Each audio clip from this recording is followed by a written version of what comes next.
Welcome to the Roundup covering what's important to accountants and advisors across the month of May. Inside this month, the federal budget and where we're up to with those announcements that were made. We'll also look at the tax time targets you really need to pay attention to. But first up, trust distributions, an area of increasing complexity. Approaching 30th of June, it's that time when the decisions are being made on how to direct trust income. Michael, has there been anything from the ATO that we really need to pay attention to? Yeah, well, it's been a very busy year when it comes to this whole area around trust distributions, present entitlement, who ends up being taxed on trust income. But over the last month, we have seen the ATO provide a brief reminder on some of the key points that trustees and their advisors should really be considering as they're working through that process of appointing trust income by the end of the 2023 year. So some of the things, I guess, that are on that mini trust checklist that the ATO has provided are, first of all, seems pretty simple, but making sure that the beneficiaries that you're planning to appoint income to are really beneficiaries of the trust. And that might seem like a silly thing to check. It might seem a little bit obvious, but I've seen situations in the past where trustees have been appointing or distributing income to people who it turns out were never beneficiaries of the trust or were specifically carved out from being a beneficiary of the trust. Particularly in recent years, we've seen a lot of trusts amend their deeds to, for example, exclude foreign beneficiaries from being able to receive distributions. So it's those sorts of things that we need to pay very careful attention to. Because if you think you're distributing income to a beneficiary and it turns out they are not an eligible beneficiary and that is not a valid distribution, that could have significant tax impact on other beneficiaries or possibly the trustee, and we could end up with penalty rates being applied. Other things that the ATO says we really need to pay attention to, and they're completely right, things like, is there anything in the trust deed that requires the trustee to take certain steps in order for a distribution to be valid? So for example, do we need a written resolution by year end or not? The trust deed might be quite specific around that. Does the trustee have to do 3 backflips before they make the resolution? If so, we need to make sure that those things are being done so that that distribution is valid. The deadline is also important. I think a lot of us now hopefully know that in order for a beneficiary to be presently entitled to trust income so that the tax will work out the way expected to, that needs to be done by 30 June as a kind of end deadline, but there are trust deeds out there that require things to be done before 30 June. Sometimes you might see something say, for example, that resolution needs to be done by close of business on the last Friday before the end of the financial year. You just need to check every single trust deed to find out whether there's anything in there that requires steps to be taken, say, before 30 June.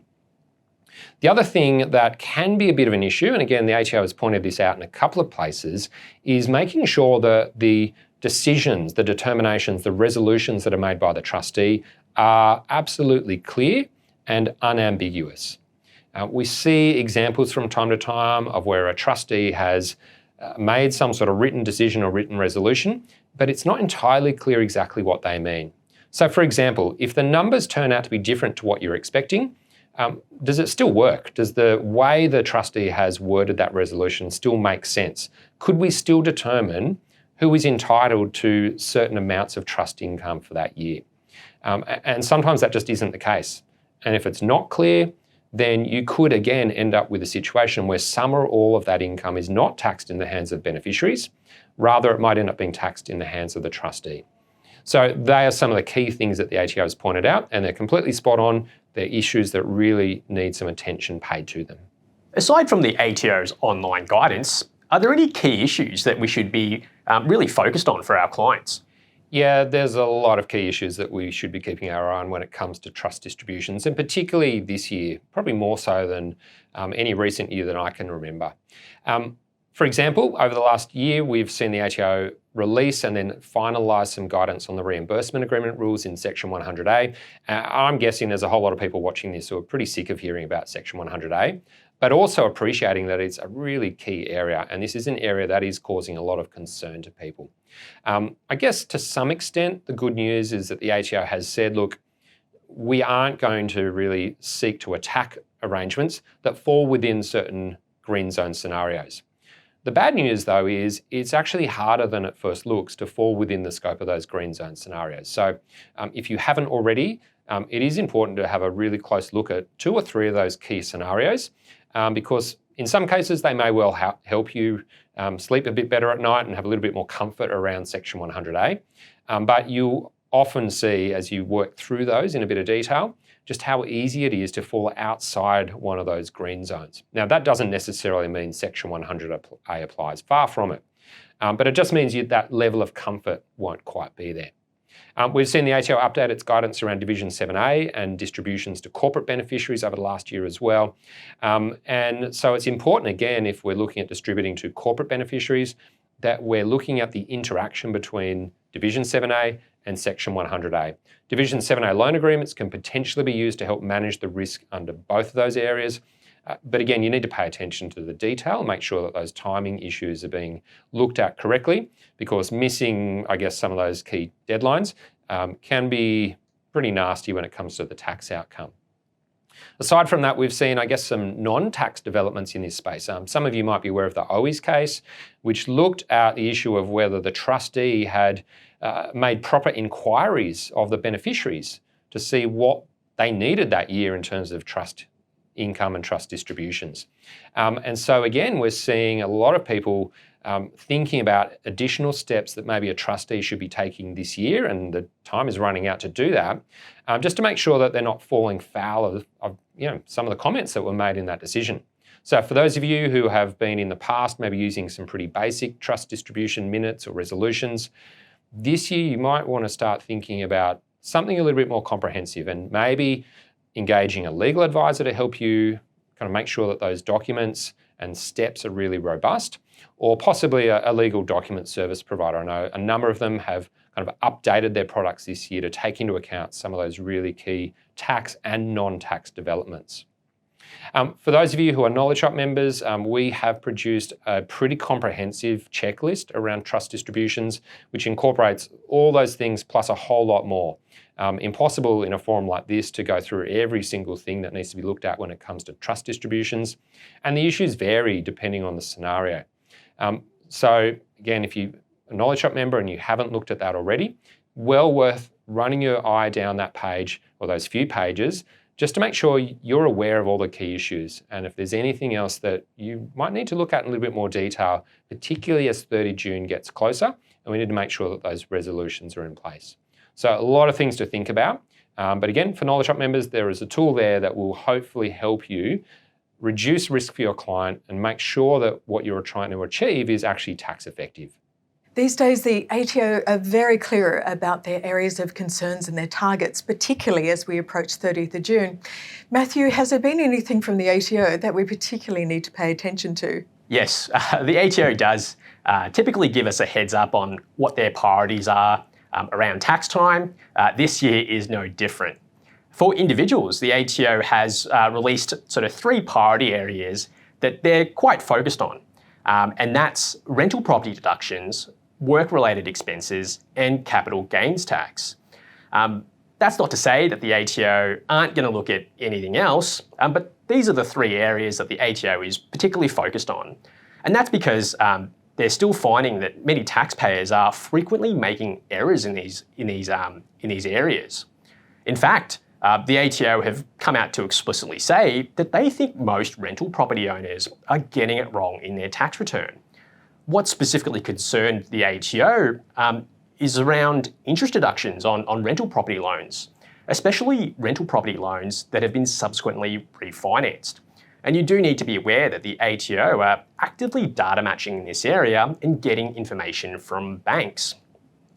Now, the underlying principle here is that when it comes to interest deductions, you need to look at how those funds, how that loan has been used. If the loan has been subsequently refinanced so that there's an additional amount that's been borrowed, you need to look at how those additional borrowings have been used. If those additional borrowings have been used to acquire private assets for a private purpose, then that loan's become what we call a mixed loan. And that means there's going to be a portion of interest deductions on that loan that simply won't be deductible. The ATO is also concerned about main residences that have been used as a rental property. And the starting point here is that when you've got a home, a main residence, that's also been used to generate accessible rental income, that should normally expose the property to some CGT when that property is subsequently sold. And that's because you generally won't get a full main residence exemption on that property's disposal. You might get a partial main residence, but generally a full main residence won't be available. The main exception there is if the client vacates that residence and is able to apply the absence rule to continue to treat that property as their main residence, and it covers the entire rental period or the absence period. Just keep in mind that if the client does apply the absence rule to a particular property, that could expose or that can expose other properties to CGT.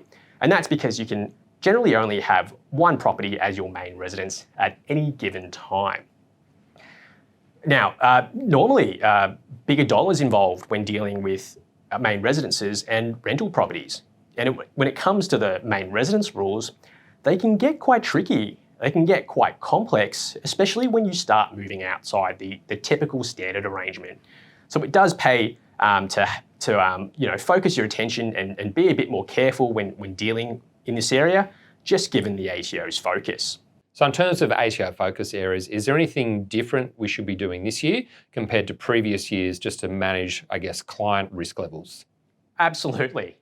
When it comes to home office expenses, so things like home office electricity, mobile phones and the like, the ATO has warned us not to simply use last year's claim, at least without giving it some thought.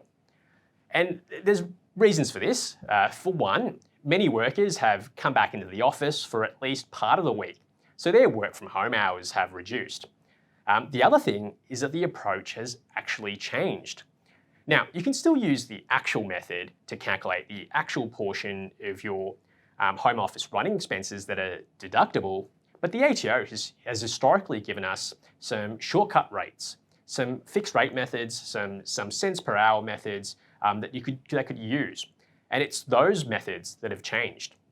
Last year, you had the choice of potentially using two different fixed rate methods, two different shortcut methods. But this year, the 2023 income year, those methods have been replaced by a single revised fixed rate method of 67 cents per hour worked from home. In some ways, the eligibility criteria are somewhat more relaxed. You don't need to keep a dedicated work area, a dedicated office to use this method. But on the flip side, the ATO have tightened up things a little bit, especially when it comes to record keeping. Now, outside of a transitional period up to the end of February 2023, the client does need to keep a record of total hours that they've worked from home. So outside of that transitional period, a representative 4-week diary, estimates just no longer cut it. And if the client doesn't have appropriate records, then they can't use that revised rate. And I suspect their deductions are going to be quite limited, and they're going to have trouble substantiating their deductions or many of those deductions under the actual method. So this year, record keeping for home office running expenses is going to be quite important, and it's going to be quite vital that we sort of get our heads around this and make sure that we're appropriately covered. As you know, the federal budget was handed down on the 9th of May. Michael, has there been any progress on those announcements that were made? Yeah, well, one of the announcements that we saw in the federal budget was the introduction of an amnesty aimed at businesses that failed to comply with certain tax obligations, and basically relieving them of what would otherwise be a failure to lodge penalty. Now, the amnesty was really aimed at those groups that have aggregated annual turnover of less than $10 million. And we're told that the amnesty won't be available for individuals or groups where the net wealth is more than $5 million. So there are some parameters in terms of who can qualify for this amnesty. While it doesn't seem to be something that has been legislated, we have seen some guidance already updated on the ATO's website with some details around how that amnesty will work. So the amnesty is really aimed at those people who failed to lodge and have still failed to lodge certain documents with the ATO from December 2019 up till February 2022. And so this amnesty is aimed at things like tax returns that are outstanding, activity statements that still haven't been lodged for that period, and also FBT returns as well. But it doesn't cover everything. For example, it doesn't cover superannuation guarantee statements. They wouldn't be covered by the amnesty, and taxable payment annual reports as well. They don't seem to be covered by this either. In order to qualify for the amnesty, basically clients who potentially covered would need to lodge those outstanding documents between the 1st of June 2023 and the 31st of December 2023. So from the start of June through till the end of December this year, the end of the calendar year, where those documents are lodged, then the ATO will remit any failure to lodge penalty. Now, the thing to remember though is it's only that failure to lodge penalty that will be remitted. If there is any general interest charge accruing on any outstanding debts, that will continue to apply. Now, the client could seek remission or relief from that from the ATO, but it certainly wouldn't be granted automatically as part of this amnesty. That would be dealt with separately. So if you're aware of clients who have fallen a bit behind with some of those lodgements over the last few years, there is certainly an opportunity to bring those things up to date with certain penalties that would otherwise be imposed being waived. But just remember some of the parameters that sit around that amnesty at the moment. Is there anything else from the budget that we should be keeping our eye on? Yeah, probably the other main thing out of the budget, I guess that would have interested a lot of people who are working with small businesses, is what happens with depreciating assets. And I guess what we've found out is that the temporary full expensing rules will come to an end at the end of June this year, which means that there is still a small and getting smaller window of opportunity for clients who want to take advantage of that temporary full expensing regime. From the 1st of July 2023 through to 30 June 2024, the government has indicated that instead of temporary full expensing, we'll revert back to where we were before, but with an instant asset write-off threshold of $20,000 instead of the default $1,000 threshold that would otherwise have applied. We haven't seen legislation on that yet. We would expect that it would work in much the same way as previous versions of the instant asset write-off. So very much aimed at small business entities with aggregated annual turnover of less than $10 million and where the expenditure relates to a depreciating asset. So we wouldn't expect things like capital works to qualify. Can't see any reason why it can't apply to things like motor vehicles. But just remember though, that lower threshold means that there'll be a lot of assets that don't qualify for that full deduction anymore from 1 July 2023 onwards. Some of the other things that come out of the budget, well, certainly we had a pre-budget announcement around another boost. We're still waiting on some older boosts that were announced by the government to possibly be legislated, but we've seen the announcement for a new boost aimed at electrification. So people improving, the efficiency of assets within their business by switching across to electric. We don't have a whole lot of detail on that as yet. The idea behind that is that you would basically receive an additional 20% bonus deduction on top of the cost that has been incurred for the relevant assets. And it is expected that this would run for a single income year, so for the 2024 income year. There would be a cap placed on that bonus deduction, which would effectively mean a maximum bonus deduction of $20,000. Again, we haven't seen a whole lot of detail on that yet. We're waiting for either some legislation or draft legislation to be released. Aside from the things that were announced, I guess it was a little bit disappointing that there were some things that were not discussed in the budget, and probably at the top of that list is Division 7A. We are still being asked constantly what is happening with Division 7A. For example, clients who are looking at entering into 25-year loan agreements and just worried that something will happen in the short term that means they'll have to either unwind or vary those arrangements that they're putting all that effort into putting in place. We still don't know much beyond what we were told years ago in terms of possible changes to Division 7A. So we're hopeful that at some point the government will clarify what is happening in that space, but for the time being, we don't know anything more. Division 7A will presumably continue to operate in the same way for the foreseeable future until we find out a little bit more. So some of those changes that were proposed years ago now have not come to fruition and don't look like coming to fruition, certainly any time in the very short term, but we will certainly keep you up to date if we hear any developments in that area. And that's the roundup for this month. If your firm is not a member of Knowledge Shoppers yet, then now is the time. As we approach 30th of June, the New Year standards, everything that you need to be prepared for the incoming financial year.